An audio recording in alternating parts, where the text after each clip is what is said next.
Seguimos en Radar Ciudadano por Nativa. Nativa nos conecta y como lo anunciamos nos acompaña Raúl Abarte, jefe de proyectos de la Asociación de Contribuyentes del Perú, a quien le damos la bienvenida. Muchas gracias por estar aquí en los estudios de Nativa.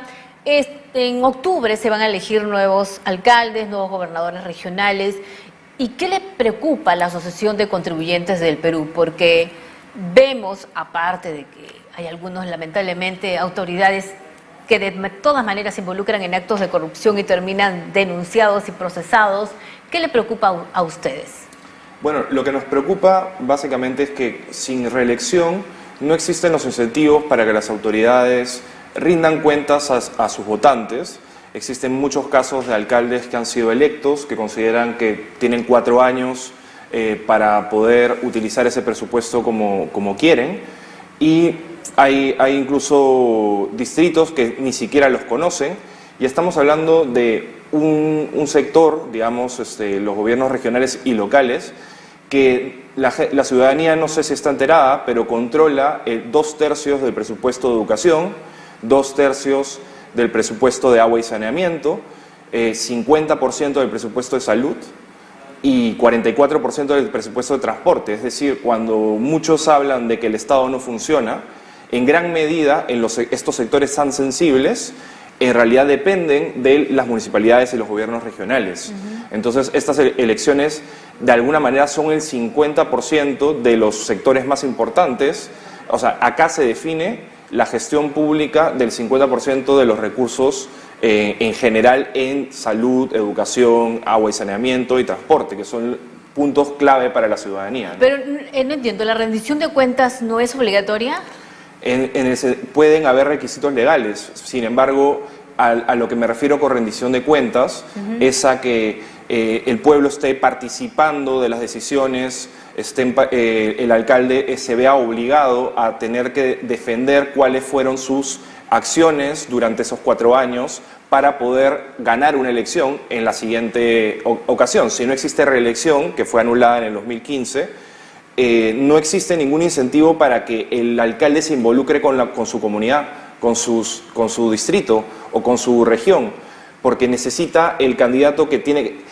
Nosotros necesitamos políticos que siempre sean candidatos, porque justamente los candidatos son es la posición en la que el político está más vulnerable. ¿Pero usted estaría de acuerdo con que vuelva a la reelección? Yo estaría de acuerdo con que vuelva a la reelección, por supuesto, y tal vez con algún tope, ¿no?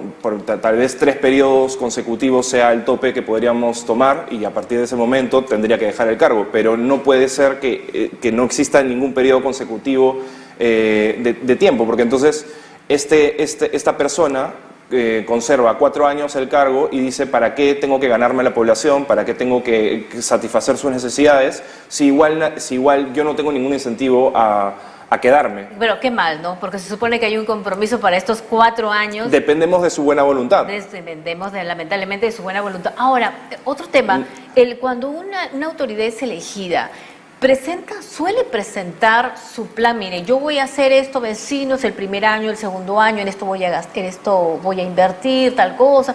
Suele hacerlo y los vecinos se comprometen, están constantemente averiguando qué hace su autoridad, o indiferencia total. Y justamente los alcaldes o gobernadores se aprovechan de esa indiferencia. Lo que pasa es que normalmente lo que termina funcionando es que existen organizaciones civiles que participan en estos planes, que de alguna manera se organizan, que son una forma de lobby en el buen sentido, ¿no? Es decir, se organizan, no sé, la asociación de trabajadores de algo, y van y plantean una serie de recomendaciones para los planes distritales. Pero la ciudadanía en concreto, es decir, la persona de a pie que no está interesada en política, que solamente vota una vez cada 4 años, no tiene ningún tipo de acceso a influir en ello. Lo que realmente termina sucediendo es que son organizaciones concretas que tienen ciertos intereses que se acercan a las autoridades. Entonces, al final, la ciudadanía está de espalda, la ciudadanía en abstracto y abierto está separado de ese proceso. Porque me ha tocado conversar con vecinos que a estas alturas no saben cómo se llama su alcalde. No sabe. Ay, no me acuerdo, no sé ni qué habrá hecho. La verdad, y yo me quedo sorprendida. O es que de verdad ese alcalde no ha comunicado, no ha hecho nada, o es que esa señora o ese señor es interferencia total, pero de verdad que no se hacen sentir a veces los alcaldes. ¿Por Claro. una falta de comunicación o por qué? Bueno, yo creo que ahí quería mencionar lo que decías de el interés, ¿no?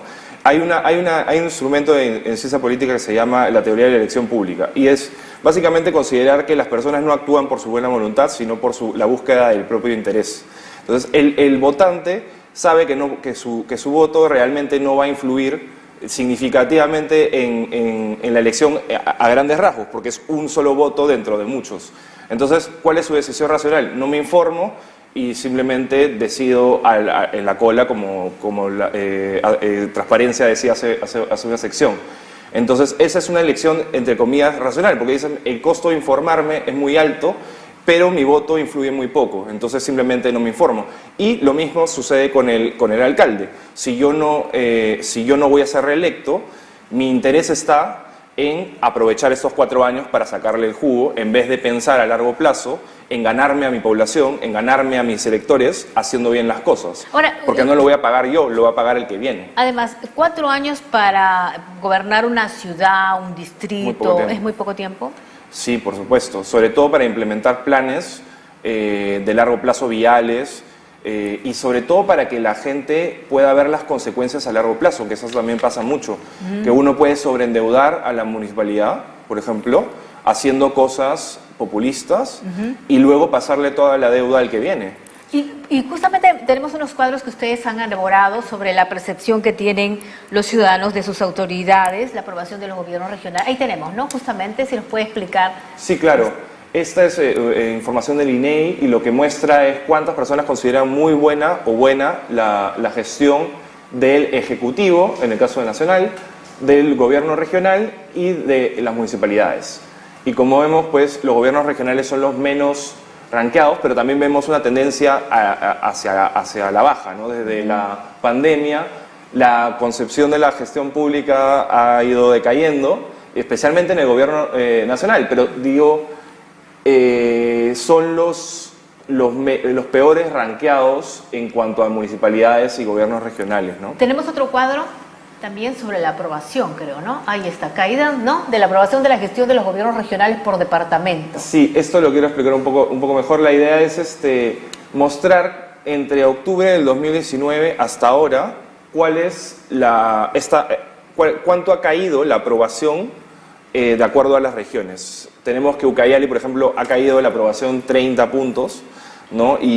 Pero sobre todo creo que el indicador general es que no existen gobiernos regionales que hayan mejorado su aprobación desde octubre del 2019 hasta ahora, ¿no? O sea, hay un consenso en que la gestión de los gobiernos regionales y también de las municipalidades en todas las regiones prácticamente ha empeorado, ¿no? Y eso tiene que ver con las falencias que se han mostrado con la pandemia en cuanto a gestión pública, en cuanto a capacidad de respuesta, en cuanto al sistema de salud, que como hemos visto depende de un 50% de los gobiernos regionales. Tenemos otro cuadro que es elaborado justamente por la Asociación de Contribuyentes del Perú. Ahí está, caída en la aprobación de la gestión de los gobiernos locales. Así es. En este caso también vemos una tendencia negativa muy importante en Tumbes, y solo en Lima, por ejemplo, es interesante, ha mejorado la percepción de las municipalidades distritales y distritales. En Lima. Solo en Lima, pero en el interior, en el interior, todos jalados. En cuanto a la opinión de la gente, ¿no? Que es la mejor forma de poder, de alguna manera, juzgar a la gestión de los alcaldes, ¿no? ¿Y muchos ciudadanos se preguntarán, ¿y cuál es el destino que le dan los recursos los municipios y gobiernos regionales? ¿En qué se invierte más o en qué se gasta? Bueno, principalmente sus funciones, ¿no? Que son, como digo, agua y saneamiento, transporte, limpieza, seguridad. Hace un momento hablaba de serenazgos. Definitivamente va a depender de cada uno. Si me preguntas si existe un buen gasto o no, habría que analizarlo, porque para eso está la consulta del MEF, ¿no?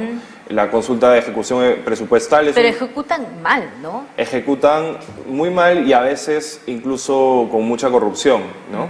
En el caso, yo he analizado el caso del canon y cómo es que se dispersa y se termina mal gestionando de muchas maneras por los mismos incentivos que genera el hecho de tener un recurso fácil al cual accedes y que consideran como un derecho de la municipalidad, ¿no? Como un derecho no del ciudadano, sino de la municipalidad. Es decir, yo recibo mi plata del canon y yo la puedo disponer como quiera, ¿no? La puedo utilizar, inclusive en el caso del gobierno regional de Junín, para ¿cómo se llama esto? Para campañas políticas, ¿no? De hecho, la utilización de los recursos en regiones es probablemente uno de los problemas más grandes de la gestión pública en el Perú, porque, por ejemplo, si vemos el informe del IPE, las 7 regiones más pobres del Perú coinciden con las 9 regiones menos competitivas económicamente, y la competitividad está relacionada con la inversión pública. Y si hay mala inversión pública, como hemos visto, en salud, en educación, en transporte, definitivamente esa región no se va a desarrollar económicamente y va a terminar siendo pobre. Entonces, esto es vital para el desarrollo e inclusive para la justicia social. Desde el punto de vista de la izquierda, es vital. Ahora, este tema. ¿Y los gobiernos locales apoyan los emprendimientos, los negocios, o les siguen poniendo muchas trabas? ¿O hay mucha fiscalización abusiva? Hay fiscalización abusiva, de hecho para eso está Indecopi, que se encarga de ver las barreras burocráticas. Es algo que también desde la asociación estamos peleando contra ello, requisitos, licencias de funcionamiento que no tienen sentido. Si tienen algún problema de algún trámite que está relacionado con su emprendimiento o con su empresa, pueden hablar con nosotros o pueden hablar también con Indecopi, presentar su denuncia para que sea abordada desde el punto de vista de barreras burocráticas, ¿no? Hay una legislación que de hecho la congresista Adriana Tudela está presentando para inclusive darle más dientes a Indecopi para poder levantar este tipo de barreras, ¿no? Tenemos un minuto. ¿Por qué es importante? ¿Cuál sería su invocación a los electores, a los ciudadanos, para que elijan bien este 2 de octubre? Sí, bueno, yo les diría, en primer lugar, si su alcalde no lo ha hecho bien, no voten por su mismo partido, porque claro, no va a ser el mismo alcalde, pero va a ser el mismo partido, probablemente es una continuidad disfrazada, y infórmense en el Jurado Nacional de Elecciones respecto a cuál es la hoja de vida de esta persona, cuál es su plan, y básicamente estén al tanto de lo que está sucediendo en su distrito y apoyen el proyecto de Patricia Juárez, que básicamente busca restituir la reelección de alcaldes, de gobernadores regionales, de regidores, porque eso le va a dar continuidad y profesionalización a las gestiones municipales y regionales, ¿no? Si quieren saber un poco más de la Asociación de Contribuyentes del Perú, hay una página web. ¿Están en Facebook también? Estamos en Facebook, estamos en Instagram, estamos en Twitter. Asociación de Contribuyentes del Perú, así. Asociación de Contribuyentes del Perú, y también nos pueden encontrar como Tú Contribuyes. Así. Muchísimas gracias a Raúl Abarte por haber estado aquí en los estudios de Nativa. Bueno, y continúen con la programación de Nativa. Mañana regresamos con Radar Ciudadano.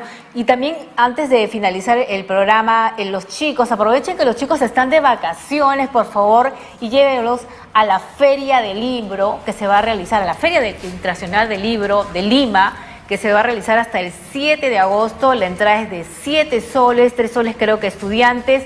Así que vaya, por favor, al Parque Próceres de la Independencia, que de verdad hay conferencias, hay libros, hay varias ofertas y hay varias actividades también para los escolares. Bueno, conmigo será hasta mañana. Muy buenos días.